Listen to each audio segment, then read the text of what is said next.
अच्छा जी, आज का जो हमारा टॉपिक है वो है विटामिन के। विटामिन के जो है it is a fat soluble vitamin and it is the only fat soluble vitamin that can act as an coenzyme for enzyme. ठीक है। केमिस्ट्री की अगर मैं बात करूँ तो it is the combination of a ring structure and a isoprenoid unit.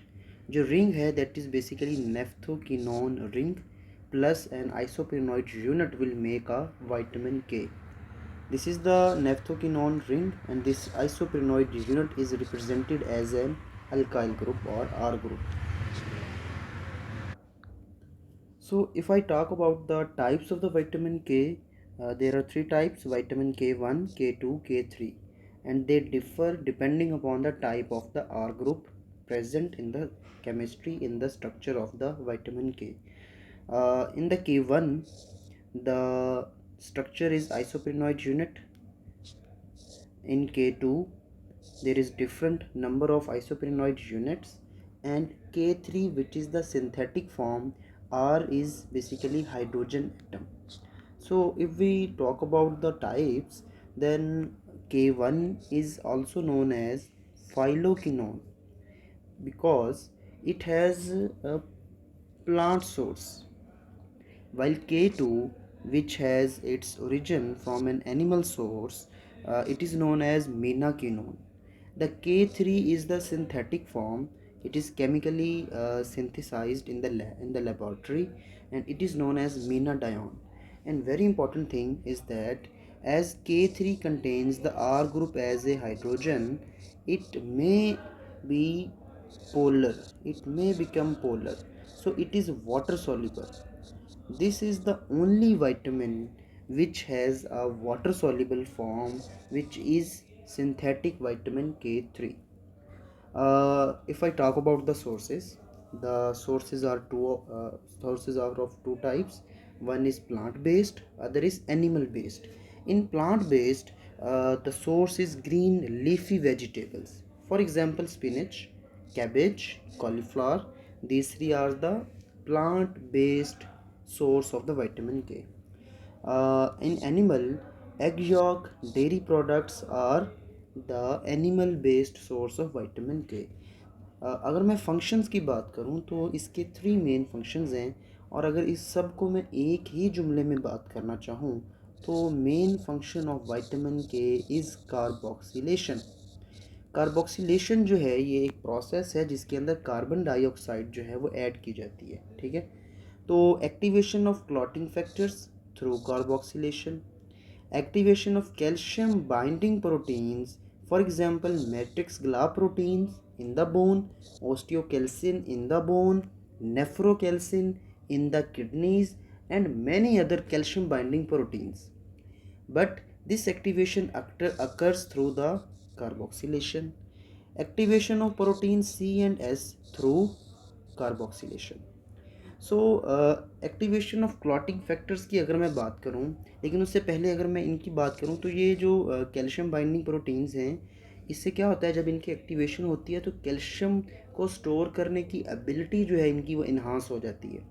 जब उनकी इन्हांस हो जाती है एबिलिटी कैल्शियम को स्टोर करने की, तो बोन स्ट्रेंथ जो है वो आपकी बढ़ जाती है। ठीक है। इसी तरह एक्टिवेशन ऑफ क्लॉटिंग फैक्टर्स की अगर मैं बात करूं तो फैक्टर 2, 7, 9 एंड 10, ये नंबर आप याद रख लें।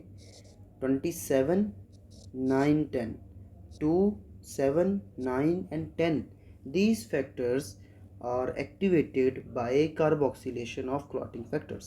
अब होता क्या है, होता ये है कि आपके इन फैक्टर्स के पास, इन तमाम फैक्टर्स की केमिस्ट्री अगर आप चेक करें तो आपको मिलेगा इन स्ट्रक्चर्स के अंदर अमाइनो एसिड्स। ठीक है। अमाइनो एसिड्स आपस में लिंक हुए हुए हैं। ठीक है। उनमें से एक अमाइनो एसिड जो है वो कौन सा होता है, वो होता है ग्लूटामिक एसिड। ठीक है। बाकी भी होंगे कुछ अमाइनो एसिड, लेकिन एक उनमें से जो है वो आपका ग्लूटामिक एसिड होता है।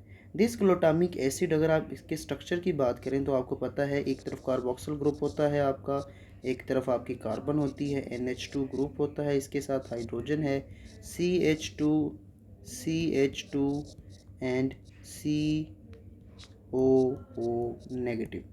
This is the structure of your carboxyl glutamic acid. ठीक है। तो अगर मैं बात करूं कि इसकी होनी है कार्बोक्सिलेशन, तो इसकी कार्बोक्सिलेशन होती है इस कार्बन के ऊपर। अब ये कार्बन कौन सी है? This is the alpha carbon, this is the beta carbon, this is the gamma carbon. So carboxylation occurs at the gamma carbon, so it is known as the gamma carboxylation. इसको क्या कहते हैं हम? Vitamin K dependent gamma carboxylation of glutamic acid residue. जब यहाँ पर आपकी होगी कार्बोक्सिलेशन, तो ये हाइड्रोजन तो एक चला गया, ठीक है, तो यहाँ पे इसके साथ एक और जो है वो कार्बोक्सिल ग्रुप जो है वो अटैच हो जाता है, ठीक है। अब इसका करने का फ़ायदा क्या होता है?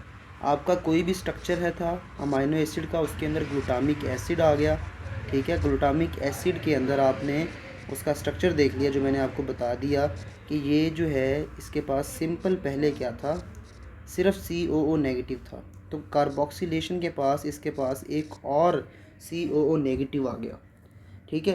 तो ये जो क्लॉटिंग फैक्टर है आपका, आइदर इट इज़ 2 और इट इज़ 7, 9 और 10, ये 4 फैक्टर्स जो हैं ये गैमा कार्बोक्सिलेशन में इन्वॉल्व होते हैं। तो ये जो नेगेटिव चार्ज आ गया, it helps in the binding of calcium. ये कैल्शियम के साथ इनकी बाइंडिंग जो है वो स्ट्रॉन्ग हो जाती है। और कैल्शियम बजाते खुद किसके साथ बाइंड करता है? कैल्शियम इसका बॉन्ड बना देता है आपके जो फॉस्फोलिपिड्स होते हैं, ठीक है। आपको पता है फॉस्फोलिपिड्स जो है वो सेल मेम्ब्रेन का पार्ट होते हैं, ठीक है। जहाँ पर ज़्यादा डैमेज हुआ है तो ये वहाँ पर फॉस्फोलिपिड्स के ऊपर कौन सा चार्ज होता है? नेगेटिव चार्ज होता है, ठीक है। दूसरी तरफ भी आपको जो है ना वो फॉस्फोलिपिड्स मिलते हैं, तो आपकी पूरी सेल मेम्ब्रेन है इसके ऊपर नेगेटिव चार्ज है। तो ये जो बॉन्डिंग होती है क्लॉटिंग फैक्टर्स की through calcium with the membrane, इसमें थ्रोम्बस क्लॉट बनने में हेल्प होती है, ठीक है। तो vitamin K has a role in activation of clotting factors, specially factor 2, 7, 9 and 10, और उसकी वजह से क्या होता है? क्लॉटिंग इन्हांस हो जाती है, ठीक है। तो विटामिन के एक साइकिल है, ठीक है। साइकिल को हम कैसे चेक करते हैं मैं आपको बताता हूँ। विटामिन के की जो एक्टिव फॉर्म है उसको हम कहते हैं हाइड्रोकिनोन, ठीक है। क्यूनॉन रिंग है इसके अंदर, इसलिए क्यूनॉन कह रहे हैं, ठीक है। Hydroquinone is reduced form. अब इसको रिड्यूस्ड फॉर्म भी कह सकते हैं, आप इसको एक्टिव फॉर्म भी कह सकते हैं, आप इसको हाइड्रोकिनोन फॉर्म भी कह सकते हैं, ठीक है। तो ये जो है ये क्या करवाती है? ये करवाती है carboxylation, reduce form, active form. ये करवाएगी प्रोटीन्स की कार्बोक्सिलेशन। जब कार्बोक्सिलेशन होगी, उस एंजाइम का नाम क्या होगा जो कार्बोक्सिलेशन करवाएगा? Carboxylase. Because it is vitamin K dependent, so the name will be vitamin K dependent carboxylase, ठीक हो गया। तो होता क्या है, आपका जो रिड्यूस्ड फॉर्म थी ये कन्वर्ट हो जाती है ऑक्सीडाइज्ड फॉर्म के अंदर, ठीक है, आफ्टर कार्बोक्सिलेशन। ऑक्सीडाइज्ड जो फॉर्म है उसका दूसरा नाम क्या है? It's second name is inactive form. So vitamin K oxidised form और इनएक्टिव फॉर्म, और other name is vitamin K epoxide due to its structural clarity. Vitamin K epoxide is a oxidized vitamin K और inactive vitamin K, ठीक है। अब हम इसको दोबारा से जब रिड्यूस्ड फॉर्म में कन्वर्ट करना चाहते हैं तो we have to reduce the this form. तो इसके लिए जो एंजाइम यूज़ होगा that will be the reductase enzyme that will cause the reduction of the vitamin K epoxide. So अगर ये विटामिन के एपॉक्साइड की क्या करवा रहा है? रिडक्शन। नाम क्या होगा? विटामिन के एपॉक्साइड रिडक्टेज, ठीक है। वो इसकी सिंगल रिडक्शन करवाएगा और उससे प्रोड्यूस होगा क्यूनोन। उससे क्या प्रोड्यूस होगा? एपॉक्साइड के बाद जो है क्यूनोन, यहाँ पर क्यूनोन बनेगा। ये जो विटामिन के रिप्रेजेंट किया गया है this is quinone form. Then other जो एंजाइम आता है उसका नाम होता है विटामिन क्यूनोन रिडक्टेज, ठीक है। दूसरा जो स्टेप होता है उसमें क्यूनोन रिडक्टेज जो है क्यूनोन फॉर्म को हाइड्रोकिनोन के अंदर कन्वर्ट करता है, that is the active form, ठीक हो गया। इसको हम दोबारा से देखते हैं। This is the reduced form vitamin K और hydroquinone form. It causes the gamma carboxylation of factor 2, 7, 9 and 10। और उसमें क्या होता है? जो ग्लूटामिक एसिड होता है उसका स्ट्रक्चर अगर आप ये देख लें तो CH2 और ये COOH, इसकी होती है कार्बोक्सिलेशन, तो 2 कार्बोक्सिल ग्रुप आ गए। तो विटामिन के जो है वो ऑक्सीडाइज फॉर्म में कन्वर्ट हो जाता है। Then comes the reductase enzyme that causes reduction and form the quinone form। और इसके बाद quinone reductase जो है वो विटामिन के या quinone फॉर्म को रिड्यूस फॉर्म में कन्वर्ट करता है। द इम्पॉर्टेंट थिंग इज़, अगर मैं इस रिएक्शन को स्टॉप कर दूं तो क्लॉटिंग नहीं होगी। क्यों? क्योंकि आपके क्लॉटिंग फैक्टर्स एक्टिवेट नहीं होंगे। तो विटामिन के का जो रिडक्टेज है उसका एंटेगोनिस्ट एक होता है जिसको हम वारफरिन कहते हैं, ठीक है। वो इसको ब्लॉक करता है, विटामिन के की एक्टिवेशन नहीं होती जिसकी वजह से क्लॉटिंग नहीं होती। सो वारफरिन क्या हो गया? Anti coagulant. क्या हो गया?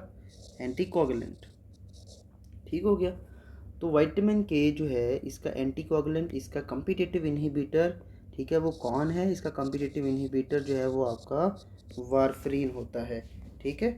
और विटामिन के का चूँकि ये कम्पिटिटिव इनहिबिटर है, तो विटामिन के की अगर आप डोज हाई करेंगे तो ये अपना फंक्शन रिस्टोर कर लेगा। तो हम कह सकते हैं the antidote to the warfarin toxicity is vitamin K itself, ठीक है।